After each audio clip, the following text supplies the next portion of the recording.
पूरी भगवत गीता का पाठ न कर सकें तो इस अध्याय का पाठ अवश्य करना चाहिए। दूसरा श्लोक कहता है, एवं परम्परा प्राप्त मेपम राजर्षो विदुः स काले ने महता योगो नष्ट परम तप।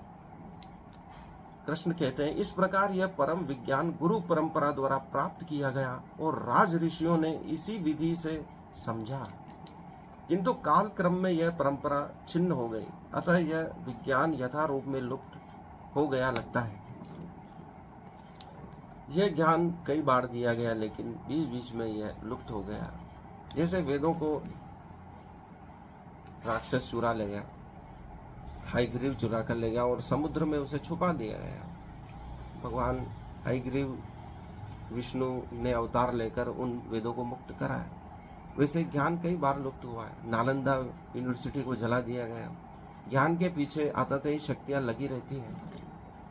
ज्ञान को नष्ट कर देने से एक पूरी सभ्यता नष्ट हो जाती है, संस्कृति नष्ट हो जाती है। उन्हें मालूम है यदि इन यूनिवर्सिटियों को जला दिया गया तो ज्ञान बचेगा नहीं और लोग पाषाण काल में चले जाएंगे, क्योंकि ज्ञान और तकनीक के बल पर ही मनुष्य आगे बढ़ता है। यदि सब तकनीक यूनिवर्सिटियां जला दी जाए तो हम खाना बदोश हो जाएंगे, पाषाण युग में चले जाएंगे। इसलिए ज्ञान आवश्यक है, संस्कृति को बचाने के लिए, परंपरा को बचाने के लिए, तकनीक को आगे बढ़ाने के लिए। इसलिए आज जिसके पास सबसे ज्यादा ज्ञान है वही देश अग्रणी है। तीसरा श्लोक कहता, स एवायम मया त्यज्य योग प्रोक्तः पुरातनः भक्तो असि मे सखा चेति रहस्यम बोधुत्तम। आज मेरे द्वारा ही वही यह प्राचीन योग यानी परमेश्वर के साथ अपने संबंध का विज्ञान तुमसे कहा जा रहा है।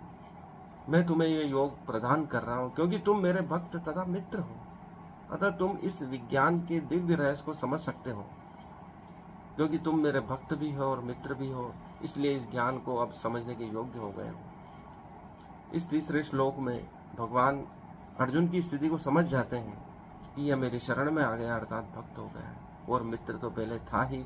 इसलिए नारायणी सेना ने मांगकर कृष्ण को अर्जुन ने मांगा। चौथा श्लोक में अर्जुन कहता है, अर्जुन उवाच अपरम बहुतो जन्मम परम जन्म विवस्तवः कतपय में द्विजा नियाम तस्त्वदमादो प्रोक्त विनीति। अर्जुन कहते हैं कि सूर्यदेव विवस्तवान आपसे पहले हो चुके हैं, ज्येष्ठ हैं, तो फिर मैं कैसे समझूं कि प्रारंभ में भी आपने उन्हें इस विद्या का उपदेश दिया था। अर्जुन नहीं जानते कि कृष्ण और अर्जुन का संबंध कई जन्मों से है। नर नारायण के रूप में भी वही थे, उससे पूर्व भी कई जन्मों में उनका साथ रहा है।